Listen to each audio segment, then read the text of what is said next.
Welcome to YOUCANIC. In this video we're going to show you how to replace the alternator on a Mercedes.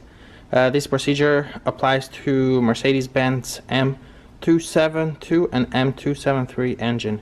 This is commonly used on models from 2006 up to 2012. So anything that's going to be a 350, 450 or 550, those in that year range, it's most likely going to have this engine. So procedure is pretty straightforward and easy. The first thing you'll need to do is get the serpentine belt off, and right here you have the tensioner. You need a 17mm socket. You just put that right there, and then you push this down. So you're pushing the wrench counterclockwise. As you do that, that gives you a lot of room to just simply slide this belt off. Okay, and then you can let the tensioner go down, or you can, when you have it in the up position, you can lock it by inserting a pin right down there. But either way it's fine. And of course, before you even start with this job, you want to make sure that you disconnect the battery, because you are working here by the alternator, and you will be disconnecting all the electrical connectors. Okay, so here we have the alternator. You can see right here is the ground wire, and it's secured to that bolt right there. Now on the back though, we have the positive that comes from the alternator. So that needs to get disconnected, and that will have to be reached from the bottom, even though you can also reach it from here, but you just won't be able to see a whole lot. It has a cap that goes right on the back, so this cap needs to come off, and then you can use a ratcheting wrench or a socket, and that should be a 10mm nut, but it can also be 11-12. So you take that off, and then what we'll need to do is, we have these two bolts, two here, two on bottom. They need to come off in order to take off the alternator. Okay, so the bolts for the alternator, they're Torx bolts, and they require E12 socket. You can see that, that's a E12. But if you are in an emergency, you can also use a regular 10mm socket. That will also, it's not going to be perfect, but you'll be able to get that off.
Now here on the bottom here, there's an electrical connector that goes to the alternator. Actually plugs into the regulator, voltage regulator is right on the back here. So you will need to unplug that, and then if you didn't unplug that earlier, you do have a little bit more room once you get this loose. But you do have to make sure that you have disconnected the battery, otherwise you're gonna have a short here. This is the positive, and you're gonna short that to the ground, so you don't want to do that. But once that's off, here's the alternator, comes right out, and you can install the new one. Put the serpentine belt back on. Make sure before you remove that serpentine belt, either take a picture of the way that's routed, or make a quick schematic, because you are going to forget how that belt is routed. But that's it. It's pretty straightforward. It's an average difficulty job.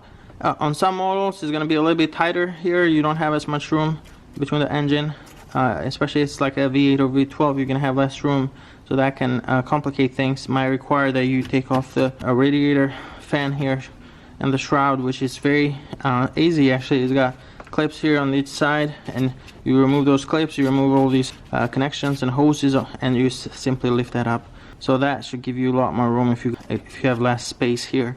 But that's it. Put it back together and you're good to go. It will take about 2 hours, and it doesn't require that many tools, like other than these Torx bolts that require either a E12 socket or you can use a 10mm one. But you have a little bit of a risk with 10mm because you can strip them. It's very unlikely. We haven't had that happen, but just as a precaution, something to keep in mind. I recommend you to replace these bolts as well. And thank you for watching.